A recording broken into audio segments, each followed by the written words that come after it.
Ciao, sono Francesca di Orto di Coccinelle. Vorrei spiegarti in questo breve video perché lo zafferano è una spezia così costosa.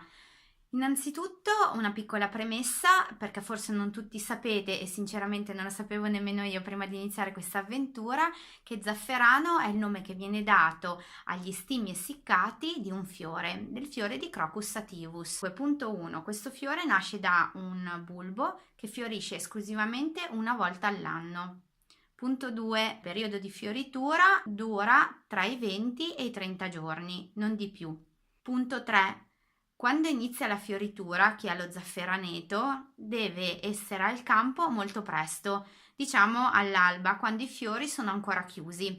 Questo perché i petali in quel momento stanno ancora proteggendo gli stimmi, li stanno proteggendo dall'eventuale visita degli insetti, dalla polvere, dalle possibili piogge scroscianti, visto che il periodo di fioritura inizia da noi in Italia può essere fine settembre, ottobre, quando le temperature iniziano a scendere. Punto 4. Bisogna raccogliere tutti i fiori che ogni giorno nascono. Quindi ogni mattina bisogna raccogliere i fiori appena spuntati e in giornata bisogna lavorarli, non si può rimandare al giorno successivo nessun fiore. Punto 5. Tutte queste operazioni che riguardano la raccolta, l'apertura dei fiori in laboratorio, la separazione degli stimmi e l'essiccazione sono operazioni estremamente delicate che necessitano molta attenzione e molta cura se si vuole ottenere un prodotto di alta qualità. Quindi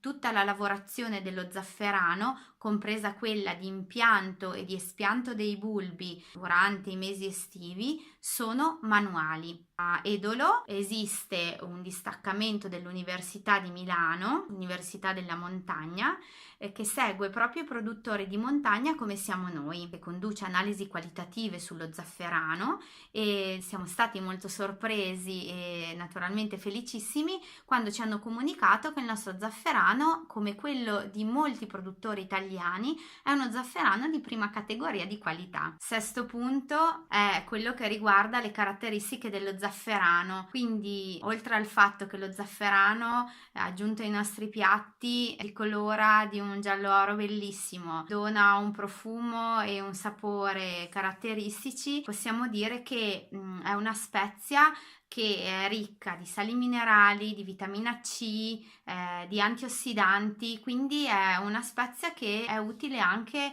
per la nostra salute. Alla luce di quello che anche in un modo abbastanza rapido vi ho detto fino adesso, si può ben capire perché lo zafferano sia una spezia, io non direi tanto costosa quanto estremamente preziosa. Voglio farvi vedere, questa è una delle nostre confezioni. E questo è lo zafferano puro in stimmi. È 1 grammo di spezia che è utile per cucinare, citando una ricetta che bene o male conosciamo tutti, almeno 35 porzioni di risotto allo zafferano. Per ottenere questo grammo abbiamo raccolto più di 200 fiori. Giusto per rendere l'idea. Il mio consiglio è evidente, è quello di acquistare zafferano italiano, di acquistarlo in stimmi perché è bello da vedere e potrete fare anche solo visivamente un'analisi del prodotto. Dovete sapere che lo zafferano in polvere è spesso e volentieri sofisticato. Zafferano italiano, zafferano in stimmi. Poi se avete la fortuna di vivere vicino ad un produttore, acquistate locale. Vi ringrazio, spero di essere stata chiara, di essere stata utile e vi auguro una buona giornata.